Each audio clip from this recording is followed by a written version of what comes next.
First important article draft cinematograph amendment bill 2021 से संबंधित हैं। आप जीएस पेपर 2 के इस टॉपिक से आर्टिकल को कनेक्ट कर सकते हो। ये सारे एस्पेक्ट्स हम कवर करेंगे इस आर्टिकल के डिस्कशन में। कंटेक्स्ट की अगर बात करें, 1952 का एक एक्ट है सिनेमेटोग्राफ एक्ट 1952। इस एक्ट को अमेंड करने के लिए एक बिल का ड्राफ्ट सरकार ने जनता के सामने रखा है, जिसका नाम है ड्राफ्ट सिनेमेटोग्राफ अमेंडमेंट बिल 2021।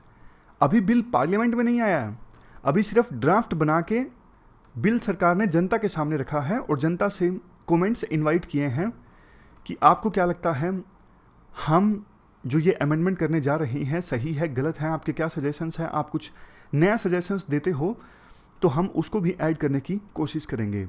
तो बात करें है क्या इस ड्राफ्ट सिनेमेटोग्राफ अमेंडमेंट बिल 2021 में। सबसे पहला पॉइंट है रिवीजन ऑफ सर्टिफिकेशन। देखो, अभी 1952 के एक्ट में प्रोविज़न ये था, सेंसर बोर्ड जो है, जिसे central board of film certification के नाम से जाना जाता है, यानी CBFC, कोई भी फिल्म रिलीज होने से पहले CBFC के पास जाती है, यानी सेंसर बोर्ड के पास जाती है, और सेंसर बोर्ड सर्टिफाई करता है उस फिल्म को कि वो कौन सी कैटेगरी में आती है, यूनिवर्सल मूवीज़ की कैटेगरी में आती है, या फिर अडल्ट मूवीज़ की कैटेगरी में आती है, या फिर ऐसी मूवी है जो यूजलेस ए की कैटेगरी में आती है, यानी बच्चों को मूवी देखने के लिए पेरेंटल गाइडेंस की आवश्यकता है। सेंसर बोर्ड जो है, पास्ट में समय समय पर सेंसर बोर्ड ने मूवीज़ के कुछ सीन्स को काटने का भी आदेश दिया था रिलीज़ करने से पहले, लेकिन जिसको लेके कंट्रोवर्सी भी पैदा हो जाती थी कि सेंसर बोर्ड का काम सिर्फ मूवीज़ को विभिन्न कैटेगरीज में डालना है। अगर सेंसर बोर्ड को लगता है कि ये सीन जो है वो अश्लील है तो वो उसे अडल्ट मूवी की कैटेगरी में डाल सकता है। इस क्रिटिसिज्म के जवाब में सरकार और सेंसर बोर्ड का ये कहना होता है कि वो लोग जो बोलते हैं कि सेंसर बोर्ड का काम सिर्फ और सिर्फ मूवीज़ को वेरियस कैटेगरीज में डालना है, ना कि मूवीज़ के सीन्स काटना या फिर मूवीज़ की रिलीज़ को रोकना, शायद उन्होंने एक्ट को ठीक से पढ़ा नहीं है। सरकार का तर्क ये होता है कि सिनेमेटोग्राफ एक्ट 1952 का सेक्शन बी जो है वो साफ तौर पे बोलता है, अगर कोई मूवी देश की सोवरेनिटी के अगेंस्ट है, security of state, friendly relations with foreign states, public order, decency, morality, defamation, contempt of court, अगर ये सब चीज़ें वायलेट होती हैं किसी मूवी से, किसी मूवी के सीन से, तो सेंसर बोर्ड या तो उस सीन को काटने का आदेश दे सकता है या फिर पूरी मूवी की रिलीज ही रोक सकता है। तो ये तो हमने बात की कि कौन से सेक्शन के तहत सेंसर बोर्ड किसी मूवी के सीन को काटने का आदेश देता है या फिर मूवी की जो पूरी रिलीज है उसे ही रोक देता है। देखो, पहले क्या हुआ करता था, सेंसर बोर्ड के फैसले के अगेंस्ट जो फिल्म मेकर हैं, डायरेक्टर हैं, वो एपीलेट ट्रिब्यूनल में अपनी अपील फाइल कर सकते थे। उस एपीलेट ट्रिब्यूनल का नाम हुआ करता था फिल्म सर्टिफिकेशन एपीलेट ट्रिब्यूनल। लेकिन सरकार ने क्या किया, कुछ महीने पहले इस ट्रिब्यूनल को ख़त्म कर दिया। समझ गए ना पॉइंट। पहले क्या हुआ करता था, सेंसर बोर्ड के फैसले के अगेंस्ट फिल्म मेकर जा सकते थे अपील फाइल करने के लिए फिल्म सर्टिफिकेट एपीलेट ट्रिब्यूनल के पास, लेकिन अब इस ट्रिब्यूनल को ख़त्म ही कर दिया सरकार ने। अब सेंसर बोर्ड के फैसले के अगेंस्ट सीधा कोर्ट में जाना पड़ता है फिल्म मेकर्स को। तो ये सारा तो देखो कुछ बेसिक हमने डिस्कस कर लिया। मेन तो हमें ड्राफ्ट सिनेमेटोग्राफ अमेंडमेंट बिल 2021 का फर्स्ट पॉइंट डिस्कस करना था, लेकिन फर्स्ट पॉइंट को समझने के लिए ये सारा बेसिक आपको जानना जरूरी था, इसलिए हमने डिस्कस किया। अब फर्स्ट पॉइंट की बात करते हैं। देखो, अभी तक ये रूल है, क्योंकि अभी भी ये सिर्फ ड्राफ्ट अमेंडमेंट बिल है, कि गवर्नमेंट का, सेंट्रल गवर्नमेंट का कोई रोल नहीं है फिल्म सर्टिफिकेशन में। सेंसर बोर्ड जो है वो पूरी तरह से इंडिपेंडेंट ऑर्गेनाइजेशन है, कम से कम नाम के लिए तो। अब इनडायरेक्ट सेंट्रल गवर्नमेंट अपना बंदा बिठा दे सेंसर बोर्ड के हेड के तौर पे तो वो अलग है, लेकिन पेपर्स में कम से कम सेंसर बोर्ड पूरी तरह से इंडिपेंडेंट ऑर्गेनाइजेशन है। और सेंसर बोर्ड के खिलाफ अभी के हिसाब से अपील फाइल की जा सकती है कोर्ट में, लेकिन कुछ महीने पहले तक एक एपीलेट ट्रिब्यूनल भी हुआ करता था, जैसा हमने डिस्कस किया। वो ट्रिब्यूनल अब खत्म हो गया है। अब सेंसर बोर्ड के फैसले के अगेंस्ट अपील जाती है सीधा कोर्ट में। सरकार का कहीं भी कोई रोल नहीं था। लेकिन जो ये ड्राफ्ट सिनेमेटोग्राफ अमेंडमेंट बिल 2021 है ना, इसमें सरकार ने एक सब सेक्शन ऐड किया है कि अगर ये सारी चीज़ें वायलेट होती हैं ना, जो सेक्शन 5B में दी हुई हैं, sovereignty of India, security of state, ये सारी चीज़ें अगर ये वायलेट होती हैं तो सेंसर बोर्ड से सर्टिफिकेशन मिलने के बावजूद सेंट्रल गवर्नमेंट जो है वो किसी मूवी को रिविजिट कर सकता है कि ये मूवी पब्लिक डोमेन में आनी चाहिए या फिर नहीं आनी चाहिए। समझ गए क्या किया है सेंट्रल गवर्नमेंट ने? पहले सेंट्रल गवर्नमेंट का कोई रोल हुआ ही नहीं करता था, अब उन्होंने नया सेक्शन ऐड किया है अमेंडमेंट बिल में कि सेंट्रल गवर्नमेंट सेंसर बोर्ड के फैसले को रिकंसिडर कर सकता है। इसको लेके सबसे बड़ा क्रिटिसिज्म है जो हम बाद में डिस्कस भी करेंगे। इवन सेंट्रल गवर्नमेंट ने जो ये सेक्शन ऐड किया है उसमें तो देखो ये भी कहा गया है ऑलरेडी जितने भी मूवीज रिलीज्ड हैं अगर उनकी भी शिकायत आती है सेंट्रल गवर्नमेंट के पास कि वो सिनेमेटोग्राफ एक्ट सेक्शन 5B को वायलेट करते हैं, ये सारी चीज़ें सोवरेनिटी ऑफ स्टेट, तो सेंट्रल गवर्नमेंट सेंसर बोर्ड के चेयरमैन को बोल सकती हैं कि भैया आप इस ऑलरेडी रिलीज्ड मूवी को रिकंसिडर कीजिए कि ये रिलीज होनी चाहिए थी या नहीं होनी चाहिए थी। अगर आपको लगता है कि नहीं होनी चाहिए थी तो अब इस पे बैन लगा दिया जाए, यही अच्छा होगा। ड्राफ्ट अमेंडमेंट बिल में यह भी कहा जाता है चूंकि देखो सिनेमेटोग्राफ एक्ट 1952 का जो सेक्शन 5B क्लास 1 है ये कहाँ से निकल के आता है? ये संविधान के आर्टिकल 19 सेक्शन 2 से निकल के आता है। और आर्टिकल 19 सेक्शन 2 ये तो फंडामेंटल राइट है ना, ये नॉन नेगोशिएबल है, इसलिए ऑलरेडी जो रिलीज्ड मूवीज़ हैं उनको भी रिकंसिडर करने के लिए फैसला जो है वो बोर्ड के चेयरमैन यानी सेंसर बोर्ड के चेयरमैन को भेजा जा सकता है। इसके बाद सेकंड पॉइंट ये है ड्राफ्ट सिनेमेटोग्राफ अमेंडमेंट बिल का एज बेस्ड सर्टिफिकेशन मिलेगा अब मूवीज़ को। पहले क्या हुआ करता था, मूवीज़ को 3 कैटेगरीज में डिवाइड किया जाता था। You for unrestricted public exhibition, यानी बिना रिस्ट्रिक्शन के कोई भी उस मूवी को देख सकता है, जैसे जो कॉमेडी सिंपल कॉमेडी मूवीज़ होती हैं। उसके बाद U/A, यानी ये वो मूवीज़ होती हैं जिनको देखने के लिए 12 साल के कम बच्चों को पेरेंटल गाइडेंस की आवश्यकता होती है। और A फॉर एडल्ट मूवीज़, तो ये 3 कैटेगरी हुआ करती थी, U/A और A। परंतु अब नए ड्राफ्ट में कैटेगरीज को फर्दर डिवाइड किया गया है, U/A 7+, U/A 13+ और U/A 16+, यानी फर्दर एज बेस्ड ग्रुप बनाए गए हैं मूवीज़ के एग्जीबिशन के लिए। जो देखो कुछ समय पहले नए IT रूल्स आए थे ना OTT प्लेटफॉर्म्स के लिए, उनमें ये कैटेगरीज बनाई गई थी, तो मूवीज़ के लिए भी अब सेम कैटेगरीज बना दी गई हैं ड्राफ्ट में। इसके बाद नेक्स्ट प्रोविजन अगेंस्ट पायरेसी। देखो सिनेमेटोग्राफ एक्ट 1952 में मूवीज़ की जो पायरेसी होती है ना, जैसे थिएटर में मूवी लगती है उसको रिकॉर्ड कर लिया जाता है, बाद में वो डिजिटल प्लेटफॉर्म्स पे चली जाती है, डाउनलोड करके लोग देखते हैं, तो ये जो पायरेसी होती है इससे फिल्म मेकर्स को काफ़ी नुकसान होता है। इसको रोकने के लिए सिनेमेटोग्राफ एक्ट 1952 में कोई प्रोविज़न नहीं है, तो ड्राफ्ट सेक्शन 6AA ऐड करता है मूवीज़ की अनऑथराइज्ड रिकॉर्डिंग रोकने के लिए। मूवीज़ को बिना परमिशन के रिकॉर्ड नहीं किया जा सकता, और अगर कोई ऐसा करता है तो उसको 3 महीने की सज़ा हो सकती है, मैक्सिमम 3 साल, फाइन लग सकता है 3 लाख, और मैक्सिमम 5% ऑफ प्रोडक्शन कॉस्ट। मान लीजिए मूवीज़ के बनने में 100 करोड़ का खर्चा आया है तो 5 करोड़ तक का फाइन लग सकता है। नेक्स्ट है एटर्नल सर्टिफिकेट। अभी के प्रोविजंस के हिसाब से किसी मूवी को सर्टिफिकेट मिलता है 10 सालों के लिए, लेकिन ड्राफ्ट में ये प्रपोज किया गया है कि मूवीज़ को सर्टिफिकेट मिले पूरे सदाबार, मतलब हमेशा के लिए सर्टिफिकेट मिले, ना कि सिर्फ 10 साल के लिए। इसके बाद बारी आती है कंसर्न्स की। क्या क्या कंसर्न्स हैं इस ड्राफ्ट सिनेमेटोग्राफ अमेंडमेंट बिल से? सबसे पहला रोल ऑफ CBFC। जैसा देखो शुरुआत में हमने डिस्कस किया कि बार बार ये कंट्रोवर्सी पैदा होती रहती है कि CBFC क्या है, इस बॉडी का पूरी तरह से काम क्या है, या सिर्फ मूवीज़ को विभिन्न कैटेगरीज में डिवाइड करना, या फिर मूवीज़ को सेंसर करना, सीन्स को काटना, क्या काम है इस बॉडी का, ये क्लियरली डिफाइन होना चाहिए नए ड्राफ्ट अमेंडमेंट बिल में। दूसरे नंबर पे drop central government powers on film certification. इस पॉइंट में कहा जाता है सेंट्रल गवर्नमेंट के पास कोई पावर नहीं होनी चाहिए मूवीज़ को सेंसर करने से संबंधित। सेंसर बोर्ड का जो फैसला है वो अंतिम होना चाहिए, और अगर सेंसर बोर्ड के फैसले के अगेंस्ट किसी को दिक्कत है तो वो जाए कोर्ट में। बीच में सेंट्रल गवर्नमेंट का कोई रोल होना ही नहीं चाहिए, जो कि होगा नया जो सेक्शन ऐड किया गया है उसके अनुसार। राइटर देखो ये भी कहते हैं अगर सेंट्रल गवर्नमेंट को लगता है कि कोई मूवी रिलीज नहीं होनी चाहिए थी, सेंसर बोर्ड का फैसला गलत है, तो सेंट्रल गवर्नमेंट कोर्ट भी तो जा सकती है ना सेंसर बोर्ड के फैसले के अगेंस्ट, लेकिन पावर को अपने हाथों में लेना ये गलत है। इसके बाद नेक्स्ट है, फिल्म पायरेसी को पेनलाइज करने के लिए प्रोविजन ऑलरेडी हैं। ऐसा नहीं है कि बिल्कुल भी प्रोविजन नहीं है, प्रोविजन है, बल्कि फेयर यूज की इजाज़त होनी चाहिए।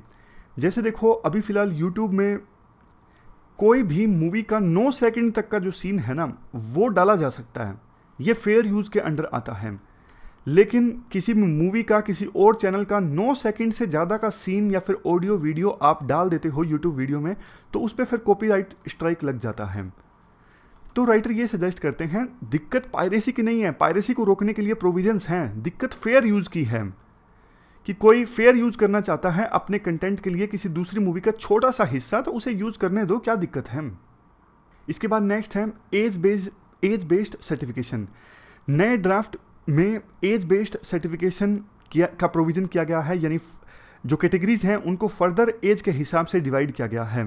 राइटर कहते हैं देखो सेंसर बोर्ड में ना ग्रेवेंसेस एड्रेस करने के लिए, मान लीजिए फिल्म मेकर को कोई ग्रेवेंस है, दिक्कत है, प्रॉब्लम है, तो उसे एड्रेस करने के लिए एक सेल होना चाहिए, डिपार्टमेंट होना चाहिए अलग से। नेक्स्ट है रीइंस्टेट एफकैट। पहले जो फिल्म सर्टिफिकेशन अपीलेट ट्रिब्यूनल हुआ करता था उसे फिर से रीइंस्टेट किया जाए, ऐसा राइटर सजेस्ट करते हैं। इसे ख़त्म कर दिया गया था कुछ महीने पहले सरकार के द्वारा। इसके बाद नेक्स्ट है clear definition of public exhibition. Writer ये सजेस्ट करते हैं सिनेमेटोग्राफ एक्ट 1952 को अमेंड करना चाहिए ताकि पब्लिक एग्जीबिशन का क्या मतलब है ये क्लियरली डिफाइन किया जा सके। पब्लिक एग्जीबिशन का मतलब सिर्फ और सिर्फ कॉमर्शियल मूवीज़ की रिलीज से संबंधित होना चाहिए, ऐसा राइटर सजेस्ट करते हैं। लास्ट पॉइंट कंसर्न का ये है, अगर देखो सेंट्रल गवर्नमेंट के पास ज़्यादा पावर्स आएंगी तो फिर फिल्म मेकर्स डरेंगे, वो बैड गवर्नेंस, सोशल एविल्स, इन इश्यूज से संबंधित मूवीज़ नहीं बना सकेंगे। उन्हें डर लगेगा कि सेंट्रल गवर्नमेंट हमारी मूवी को रिलीज़ नहीं होने देगी। लास्ट में कंक्लूजन में यही कहा जाता है, अगर देखो गवर्नमेंट को ज़्यादा पावर्स मिलेंगी तो फिल्म मेकर्स की जो freedom of speech and expression का अधिकार है वो डाइल्यूट होगा, डेमोक्रेटिक डिसेंट जो है वो भी व्यक्त नहीं कर सकेंगे फिल्म मेकर्स अपनी मूवीज़ की सहायता से, तो ये कंटेंट जनरेशन के लिए एक थ्रेट होगा। ये हमने आर्टिकल डिस्कस किया ड्राफ्ट सिनेमेटोग्राफ अमेंडमेंट बिल 2021 से संबंधित। नेक्स्ट आर्टिकल एग्जामिनेशंस को री इमेजिन करने की आवश्यकता से संबंधित है। आप जीएस पेपर 2 के इस टॉपिक से आर्टिकल को रिलेट कर सकते हो। ये सारे एस्पेक्ट्स हम कवर करेंगे इस आर्टिकल के डिस्कशन में। देखो पिछले साल जब कोविड-19 की महामारी आई थी ना, तो सुप्रीम कोर्ट का ये स्टैंड था कि एग्ज़ाम तो लेने ही पड़ेंगे, बेशक देर से लो लेकिन एग्ज़ाम लो। विभिन्न स्टेट्स जब एग्ज़ाम कैंसिल करने की कोशिश कर रहे थे तो सुप्रीम कोर्ट ने ये आदेश दिया था कि लास्ट सेमेस्टर का एग्ज़ाम लिए बिना आप हायर एजुकेशन में कैसे प्रमोट कर सकते हो। स्टेट सिर्फ एग्ज़ाम को पोस्टपोन कर सकता है और यूजीसी को अंतिम फैसला करना है, जबकि यूजीसी के रूल्स साफ तौर पर कहते हैं कि बिना एग्जामिनेशन के आप किसी बच्चे को अगली क्लास में हायर एजुकेशन में प्रमोट नहीं कर सकते हो। लेकिन इस बार जब सेकेंड वेव आई तो सुप्रीम कोर्ट का स्टैंड चेंज हो गया। सेकेंड वेव ने आपको पता है काफ़ी सारे लोगों की जानें भी गई। तो अब सुप्रीम कोर्ट आंध्र प्रदेश को सरकार को ये कहती है, अगर आपने +2 के एग्ज़ाम कंडक्ट करवाए और एक भी बच्चे की डेथ हो गई तो आपकी अकाउंटेबिलिटी फिक्स होगी। यानी अब सुप्रीम कोर्ट किसी भी बोर्ड को एग्ज़ाम कंडक्ट करने ही नहीं दे रही है, इनडायरेक्टली कहें तो सारे स्टेट के बोर्ड्स ने अपने अपने 10th और +2 के एग्ज़ाम को कैंसिल कर दिया। सीबीएसई ने भी 10th और +2 के एग्ज़ाम को कैंसिल कर दिया। तो सुप्रीम कोर्ट ने विभिन्न स्टेट्स के बोर्ड्स को कहा कि आप ये तो बताइए, एग्ज़ाम तो आपने कैंसिल कर दिया, लेकिन नंबर कितने दोगे, मार्क्स कितने दोगे आप, और कौन से फॉर्मूले के आधार पर दोगे। मतलब कौन सा फॉर्मूला आप अपनाओगे किसी कैंडिडेट को मार्क्स देने के लिए।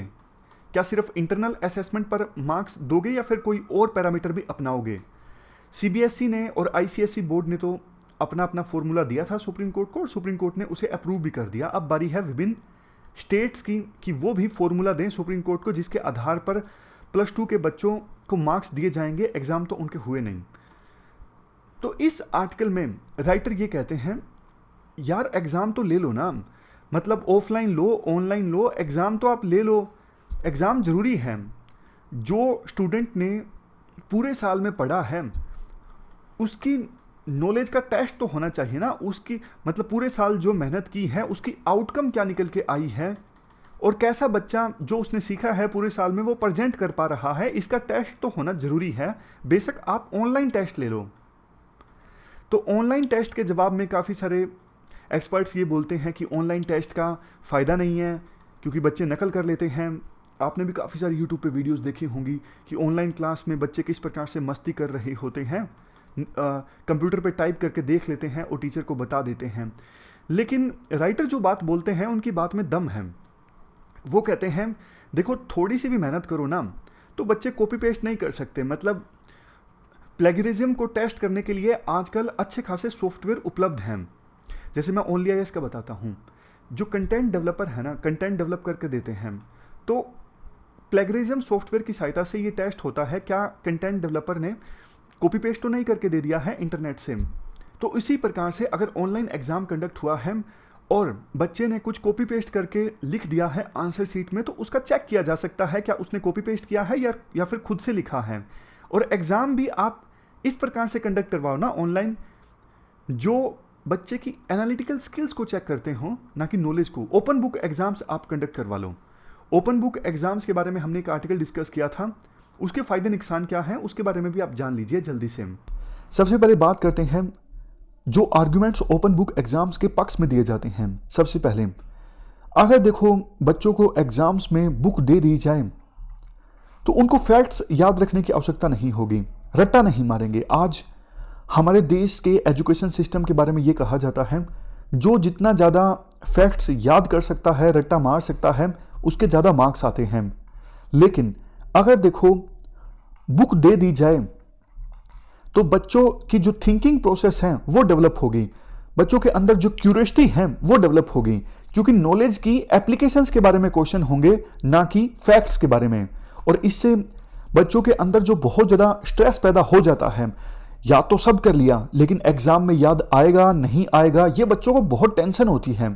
तो इस प्रकार की टेंशन का बच्चों को सामना नहीं करना पड़ेगा और लर्निंग आउटकम भी इंप्रूव होगी, रियल टैलेंट बाहर आएगा। जैसे देखो 3 इडियट्स मूवी में दिखाया जाता है, सिर्फ डेफिनेशन को रटने का कोई फायदा नहीं है, आसान भाषा में उसका मतलब भी समझ में आना चाहिए। तो ये सब आर्गुमेंट्स हमने डिस्कस किए ओपन बुक एग्जाम के पक्ष में। अब बात करते हैं अगेंस्ट में। देखो ओपन बुक एग्जाम एक प्रकार से ट्रैप हो सकता है स्टूडेंट्स के लिए। स्टूडेंट्स हो सकता है कि बिल्कुल ही फॉर्मूलाज को, इक्वेशंस को याद करना छोड़ दें, क्योंकि उन्हें लगे कि अगर इक्वेशन भूल भी गए तो बुक में से देख लेंगे। बट भैया टाइम भी तो लगेगा, बुक में ढूंढने में कोई पर्टिकुलर फैक्ट को आपको टाइम लगेगा, आपका टाइम काफ़ी वेस्ट हो सकता है। ये ट्रैप है। स्टूडेंट्स पढ़ना भी छोड़ सकते हैं, उन्हें लगेगा कि अरे यार बुक खोल के एग्जाम देना है, आसानी से दे देंगे। नेक्स्ट देखो हमारे एजुकेशन के स्टैंडर्ड्स भी तो ऐसे होने चाहिए ना कि बच्चों के अंदर थिंकिंग डेवलप हो। थिंकिंग डेवलप हुई नहीं है पढ़ाई करते वक्त, और उनसे ये एक्सपेक्ट करना अब आप नॉलेज की एप्लीकेशन के आधार पर क्वेश्चंस का आंसर दीजिए, ये तो थोड़ा ज़्यादा होगा। Next question setting. आज भी पेपर्स जब कंडक्ट होते हैं तो क्वेश्चंस ऐसे नहीं होते जो बच्चों की थिंकिंग प्रोसेस को चेक करें, सिर्फ सिंपल पूछ लिया जाता है फैक्ट्स के बारे में। तो क्वेश्चंस सेटिंग के बारे में भी अच्छे पैरामीटर्स डिसाइड होने चाहिए ताकि ओपन बुक अगर एग्जाम कंडक्ट हो तो क्वेश्चंस भी उसी प्रकार के हों।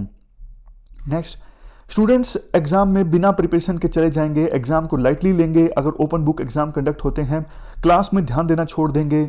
और देखो फैक्ट्स थोड़े बहुत तो जरूरी ही है ना। कंक्लूजन में कहा जा सकता है देखो ओपन बुक एग्जाम का एक कंपोनेंट हो सकता है। आप सारे के सारा जो मार्क्स हैं वो ओपन बुक एग्जाम को वेटेज मत दीजिए। यूं हो सकता है कि अगर 5 पेपर्स हों तो 4 वैसे हों और एक बुक ओपन करके हो, दोनों का कॉम्बिनेशन आप प्रेफर कर सकते हो ताकि दोनों चीज़ें बच्चों के अंदर इनकलकेट हो, नॉलेज भी हो और थिंकिंग प्रोसेस भी डेवलप हो। ऐसा नहीं कि आप एक ही कंपोनेंट पे ज़्यादा फोकस करो। तो इस प्रकार से हमने ओपन बुक एग्जाम के कुछ फायदे नुकसानों के बारे में डिस्कस किया। राइटर देखो ये कहते हैं लेकिन कुछ भी आप करो, लेकिन एक बात का जरूर ध्यान देना, डिजिटल डिवाइड के कारण कुछ वनरेबल सेक्शंस जो हैं वो ना छूट जाएं एग्जामिनेशन से या फिर पढ़ाई से, उनको आप साथ लेके चलो, चाहे आप कुछ भी करो। लास्ट में कंक्लूजन में ये भी कहा जाता है, देखो ये जो सिचुएशन इस साल आई ना, ये अपने आप में अभूतपूर्व है। तो इस सिचुएशन से निपटने के लिए एग्जामिनेशन कंडक्ट करने वाली जो अथॉरिटीज़ हैं उनको कुछ कंस्ट्रक्टिव स्ट्रेटजीज अपनानी चाहिए स्टूडेंट्स की नॉलेज को टेस्ट करने के लिए। तो ये हमने पूरा इशू डिस्कस किया री इमेजिनिंग एग्जामिनेशन से संबंधित। इसके बाद नेक्स्ट आर्टिकल, अभी फाइनेंस मिनिस्ट्री ने सेकेंड वेव के कारण जो इकोनॉमिक सिचुएशन खराब हुई उससे निपटने के लिए जो रिलीफ पैकेज अनाउंस किया ना, उससे संबंधित हैं। आप जीएस पेपर 3 के इस टॉपिक से आर्टिकल को रिलेट कर सकते हो। शुरुआत में कहा जाता है कि फाइनेंस मिनिस्ट्री ने नया रिलीफ पैकेज अनाउंस किया है मंडे को, ताकि सेकेंड वेव के कारण जो लॉकडाउन लगा और इकोनॉमिक सिचुएशन खराब हुई उसको टैकल किया जा सके। कई सारे अच्छे प्रोविजंस हैं इस रिलीफ पैकेज में, जैसे देखो 25 लाख माइक्रो एंटरप्रेन्योर्स और 11,000 टूरिस्ट एजेंट्स को स्मॉल टिकट लोन मिलेगा, यानी छोटा लोन मिलेगा और आसानी से मिलेगा। इसके अलावा फ्री टूरिस्ट वीजास का भी प्रोविजन किया गया है। इस पर टोटल खर्च आएगा 6,29,000 करोड़। लेकिन देखो एक चिंता की बात यह है, इस 6,29,000 करोड़ में से ऑलमोस्ट 2,68,000 करोड़ जो हैं वो क्रेडिट गारंटी की फॉर्म में होगा। मतलब लोन पर गारंटी दी जाती है सरकार के द्वारा। बैंकों को बोला जाता है कि आप इन माइक्रो एंटरप्रेन्योर्स को लोन दे दीजिए, अगर ये डिफ़ॉल्ट कर जाते हैं तो इसकी गारंटी हम लेते हैं, हम आपको पैसा देंगे। तो ये गारंटी है 2,68,000 करोड़ की। सेंट्रल गवर्नमेंट का उद्देश्य देखो ये है, आमतौर पे जो बैंक वाले होते हैं ना वो लोन देने से डरते हैं, खास करके इन माइक्रो एंटरप्रेन्योर्स को। उनको लगता है कि इनकी फर्म बंद हो गई तो हमारा लोन जो है वो डूब जाएगा। तो अगर सेंट्रल गवर्नमेंट गारंटी देती है बैंक को कि भैया आपने इनको लोन दिया और आपका लोन डूब गया तो उसकी भरपाई हम करेंगे, तो जब ये गारंटी मिल गई बैंकों को तो बैंक इन माइक्रो एंटरप्रेन्योर्स को ज़्यादा लोन देंगे। सोच ये है गारंटी अनाउंस करने की। लेकिन देखो पिछले रिलीफ पैकेज में भी ये गारंटी दी गई थी बैंकों को सरकार के द्वारा काफ़ी लाख करोड़ की, लेकिन उसका इतना फ़ायदा नहीं हुआ। सबसे बड़ी दिक्कत जो आज के समय में ये है कि डिमांड नहीं है। जैसे टूरिस्ट वीज़ा फ्री कर दिया सरकार ने। टूरिस्ट वीज़ा का फ्री होने का फ़ायदा देखो तभी होगा ना जब लोग आएंगे। लोग कब आएंगे घूमने के लिए? जब उनके पास पैसा होगा। तो जनता के हाथों में पैसा पहुंचाने के लिए सरकार ने काफ़ी कम प्रोविजंस किए हैं। जनता के हाथ में किसी ना किसी तरीके से पैसा आना चाहिए ताकि वो खर्च करें। खर्च करने से डिमांड जनरेट होगी इकोनॉमी में, और उस डिमांड को पूरा करने के लिए जो फर्म्स हैं, कंपनीज हैं, वो हरकत में आएंगी, वो बैंकों से लोन लेंगी। जब मार्केट में डिमांड ही नहीं होगी तो फर्म्स लोन लेके क्या करेंगी बैंकों से? ये बात सरकार को समझनी चाहिए। इसी बात को और क्लैरिफाई करने के लिए राइटर बोलते हैं ट्रैवल एजेंट को 1 लाख से लेकर 10 लाख के बीच तक का लोन मिलेगा। राइटर कहते हैं देखो ट्रैवल एजेंट की जो लायबिलिटीज़ हैं, जो ऑलरेडी उनके ऊपर कर्ज है, वो तो वो चुका देंगे इस 1 लाख से 10 लाख के बीच में लोन लेके। लेकिन फ़ायदा तो उनको तभी होगा ना जब लोग घूमने आएंगे। और घूमने कब आएंगे? जब लोगों को पैसा मिलेगा। तो घुमा फिरा के राइटर यही कहना चाहते हैं, सरकार ने इस रिलीफ पैकेज में घोषणाएं तो कम की है, लेकिन एक्चुअल में इससे डिमांड जनरेट नहीं होगी। सरकार एक कोशिश ये कर सकती थी कि रूरल एरियाज में जो लोग रहते हैं उनको किसी प्रकार का थोड़ा डायरेक्ट कैश ट्रांसफ़र किया जाता, डायरेक्टली उनके हाथों में पैसा आता और उस पैसे की सहायता से वो मार्केट में जाते चीज़ें खरीदने के लिए, और इससे डिमांड जनरेट होती। इसके अलावा कुछ अच्छे प्रोविजंस भी हैं। वैसे देखो 15,000 करोड़ का प्रोविज़न किया गया है पीडियाट्रिक हेल्थ केयर को बूस्ट करने के लिए। मतलब बच्चों के डिजीज़ से संबंधित जो हेल्थ हैं उस पर खर्चा करने के लिए 15,000 करोड़ रुपये यूज़ किए जाएंगे, और 50,000 करोड़ का लो इंटरेस्ट लोन मिलेगा हेल्थ प्रोजेक्ट्स के लिए। तो इससे पता लगता है सरकार सीरियस है आने वाली वेव्स के लिए। कोविड-19 की अगली जो वेव्स आएंगी उनके लिए सरकार सीरियस है, तभी 50,000 करोड़ का लो इंटरेस्ट लोन जो है वो हेल्थ प्रोजेक्ट्स के लिए सैंक्शन किया गया है।